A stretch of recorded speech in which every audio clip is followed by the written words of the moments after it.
There's something about hiring video editors that makes most YouTubers completely lose the plot. Now, I get it, it's personal work, video editing. We all have our own editing style that we've developed over years.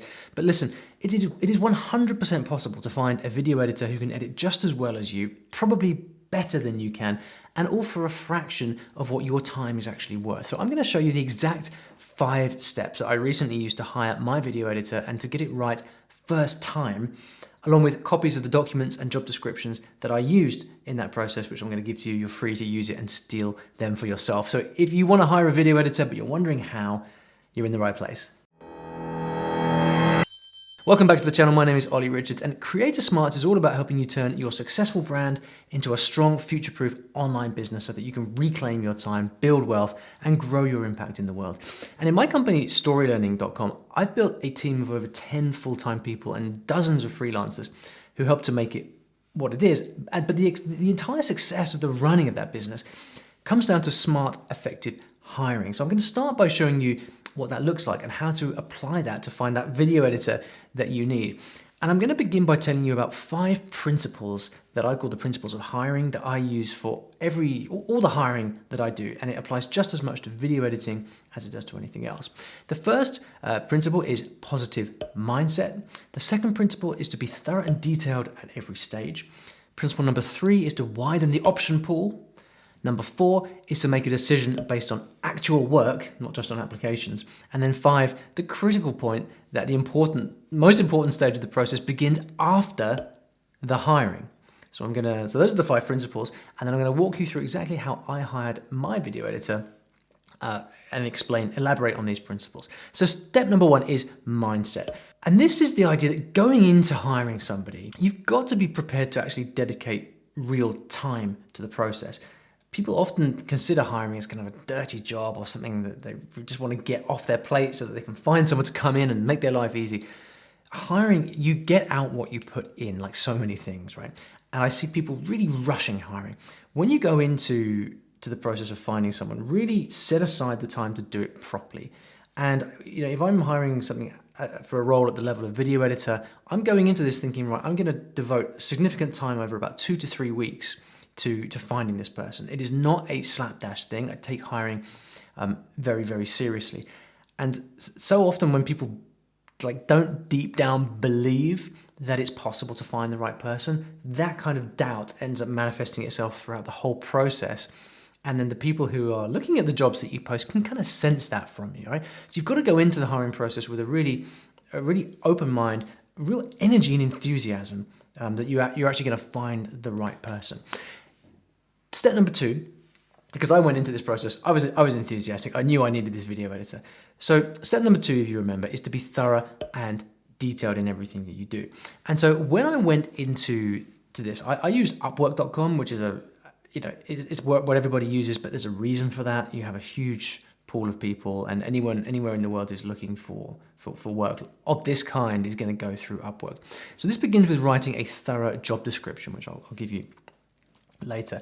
And it's so important to remember that if you want to attract the best people, think of it from their perspective. If they see a job description that's poorly written, that's rushed, that looks like you haven't put any effort into it, they're going to be thinking that, okay, if I actually work with this person, my whole experience in this job is going to be a bit like that. And so by writing a good job description, you're really setting out your stall and saying, hey, this is something that I take seriously. I take pride in my business and the people that I hire, and that is going to be very attractive to the right people. A lot of the best people out there simply won't respond to a bad job description or something that feels rushed. And a good way to approach writing a job description is in the following way. Begin by talking about your situation. So what situation are you in? Then your specific needs. Then the outcome that you're looking for from this hire, whether it's long-term or short-term. Talk about the personal qualities you want from the hire.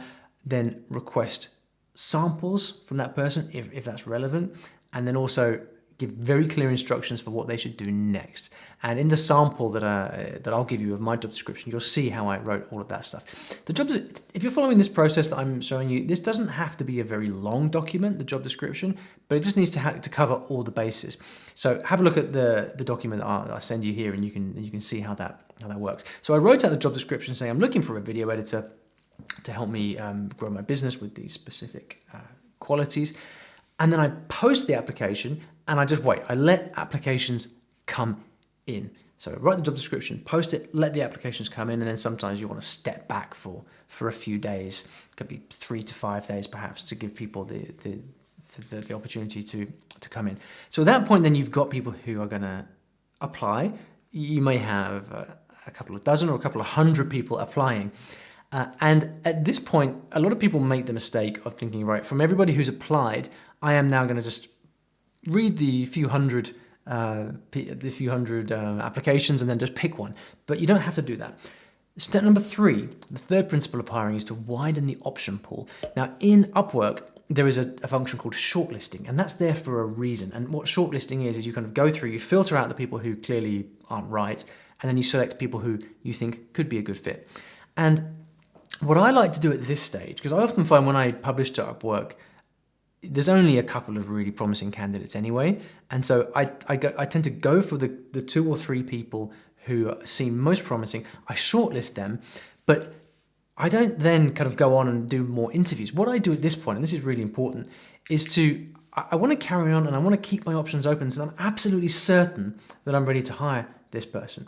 And so what I'll actually do is, rather than kind of interviewing them, I'm going to say, right, I'm going to hire all 3 of you to do a little mini project for me. So in the case of my video editor, what I did was I kind of prepared a video that I wanted them to edit along with instructions.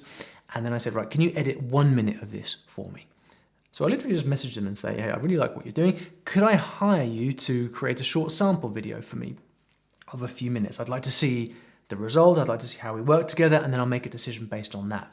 And again, I'll put this in the document so you can steal this. But the principle here is that I'm not rushing into a decision.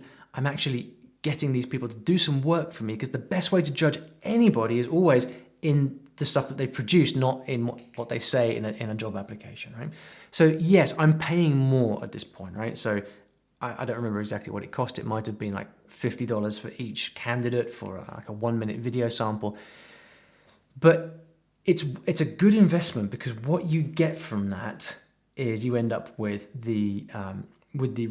someone who you don't just think will be a good fit, but who's actually proven that they're going to be a good fit. So then I've got 3 people who are doing a little sample job for me, and then when I commission that job and I ask them to do that work for me, I'm very, very thorough in what I ask them to do. So I give them very detailed instructions, and I prepare all of the visual assets that they need. I give them the branding guidelines. And if you don't have these things, get them together, because as your business grows, you're going to want to rely more and more on freelancers and other staff, and you want to be able to send them to one place where all of your brand guidelines and visual assets are all together in one place. I just upload them to a Drive folder, but it's easy to find.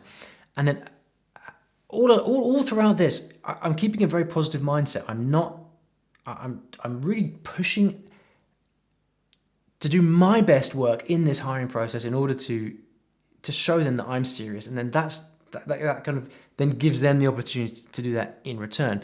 And by being very, very well prepared and well organized, you start to get responses like this from one guy who I ended up hiring, who, after I sent him this trial task, he said, the files seem to be well organized, which tells a lot about what kind of person you are and how you approach business.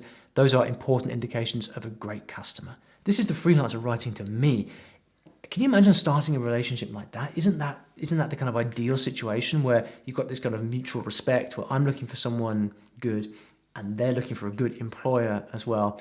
And if you're finding this useful so far, please hit that like button and subscribe to the channel. Step number 4 is to make your decision, and making it based on actual work. So we've widened the option pool. We've got 3 people doing this work, and now we're going to make our decision based on the stuff that they send back. So in this case, I had 3 people doing samples for me, cost a couple of $100. And what I found was, of these 3 people, 1 was amazing, 1 was okay, and one was really quite poor and also 50% more expensive than the good one. So I immediately rejected the third one, and then I hired the amazing guy right away. And I was confident in that decision.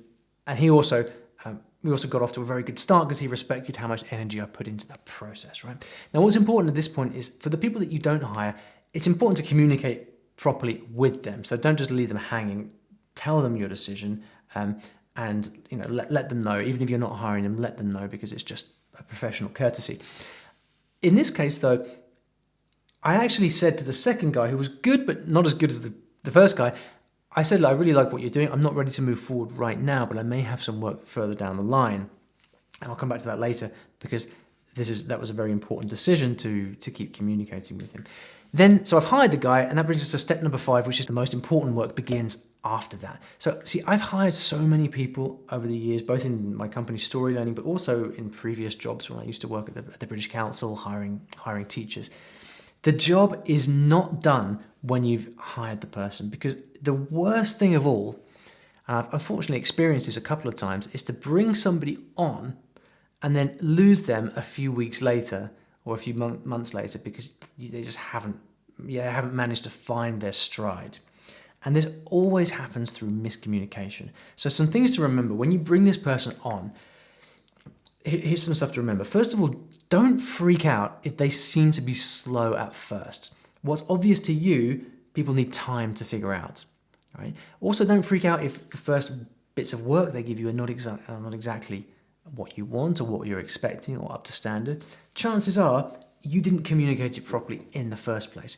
You've got to give them the space to get it wrong so that they can grow. Right? And sometimes I see people getting very angry and aggressive with freelancers. You can't do that. You've got to give very positive and encouraging feedback all the way through.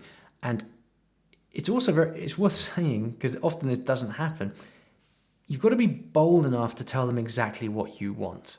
All right? So if you want a video edited in a particular way with a particular whatever, say so explicitly, because freelancers, they want to know what you want. Right? This is not about being nice or being kind or whatever. They want to know exactly what you're looking for, and you're doing them a disservice if you don't make it very clear what you're looking for.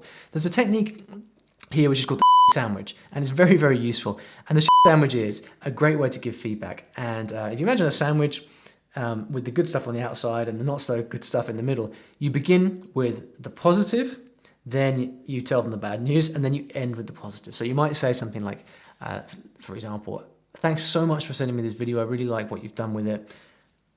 There's one bit in the middle which really needs to be improved, and you didn't follow the instructions or whatever. But thanks again, and I'm really looking forward to seeing the outcome. All right, so we get positive, negative, negative, positive. It's a really great framework for giving feedback, and it keeps things really positive and polite, and but whilst also delivering the message in a very clear way. Right. So give that feedback directly. It's so important. And what you're looking for with a new hire is incremental improvement week on week. If you're hiring a video editor, it may take you a few weeks or even a few months until you get to the point where they are doing stuff exactly how you want it. But as soon as they do, then all of that work that you put into coaching them and getting them up to standard really pays off, because then you can just, it's like you press stop on the camera, SD card comes out directly over to them. You don't have to do a thing, and the video comes back perfect for you. So hiring is a difficult thing. It takes practice, but what you put in is what you get out of it. The other thing to say here is that bringing someone new on board is so much easier if you try to work in advance and don't give them these kind of really tight deadlines at first. And it's easy to get into this situation with videos, because let's say you've spent a bunch of time hiring a video editor, and by the time they come on, you're like a couple of weeks behind and you're desperate to get the videos out next Thursday or whatever. It can be tempting to give them these really tight deadlines. Don't. Give it time. All good relationships take time to develop, and everything that you think is quick is not for them. They're still figuring it out. They're asking questions, right?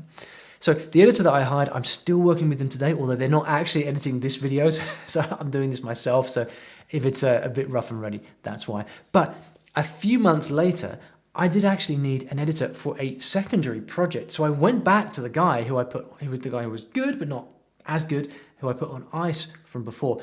And I actually hired him for that project, and he ended up working out really well as well. So I'm very glad that I when I took the time to communicate properly with these people, even when I was rejecting them. So the process that I've shown you here, this 5-step process, goes for all hiring. It's not just for a video editor, and these principles have served me very, very well. There's a link in the description below with the exact hiring documents that I wrote. Feel free to use these and adapt them for your own needs, but do adapt them because my needs are not yours. So I hope that works out for you. If you've got any questions, leave them in the comments, and I'm very, very happy to help out.